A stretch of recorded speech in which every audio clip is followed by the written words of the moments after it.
Hello, నేను మీ స్నేహ. ఒక అబ్బాయి నుంచి ఒక ట్రాన్స్‌జెండర్ గా చేంజ్ అవ్వాలి అంటే అటు కుటుంబం ఒప్పుకోదు, ఇటు సొసైటీ ఒప్పుకోదు. మరెవరు ఒప్పుకుంటారు? ఈ సొసైటీలో ఒక ట్రాన్స్‌జెండర్ సక్సెస్‌ఫుల్ ట్రాన్స్‌జెండర్ గా ముందుకెళ్ళాలి అంటే దాని వెనక ఎన్నో కష్టాలు ఉంటాయి. కమ్యూనిటీతో కావచ్చు, ఇటు సొసైటీ కావచ్చు, మనతో ఉన్న మన ఫ్యామిలీ వాళ్ళు ఎప్పుడైతే ఒక ట్రాన్స్‌జెండర్ గా చేంజ్ అవుతామో మాతో ఉన్న బంధుత్వాలన్నీ కూడా దూరం అయిపోయి మా కమ్యూనిటీ మాకు తోడుగా ఉంటుందనే ఒక నమ్మకంతో భరోసా కలుగుతుంది. మరి అలాంటి భరోసా ఎవరిస్తారు? అలాంటి నమ్మకం ఎవరు కలిగిస్తారు?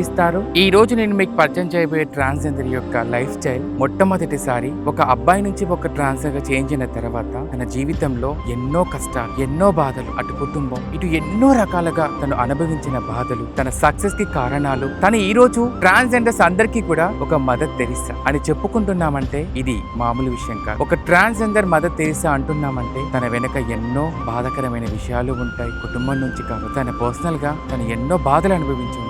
ఈ రోజు మొట్టమొదటిసారి మన ఇట్స్ మీ స్నేహ ఛానల్లో ఒక లైఫ్ స్టోరీ మీ ముందుకు తీసుకురావడం కోసం ఒక గొప్ప ప్రయత్నం చేయడం జరిగింది. తను ఎవరు మీ అందరికీ కూడా పరిచయం చేస్తాను, పదండి. నమస్తే, నేను మీ లైలా. నేను నా జీవితంలో చాలా మందికి తెలవని నిజాల గురించి ఈ రోజు మాట్లాడాలనుకుంటున్నాను. అందరూ అనుకుంటున్నట్టుగా లైలా జీవితం గోల్డెన్ రూల్ కాదు. నేను పుట్టిన పుట్టుక వేరు, జీవిస్తున్న విధానం వేరు.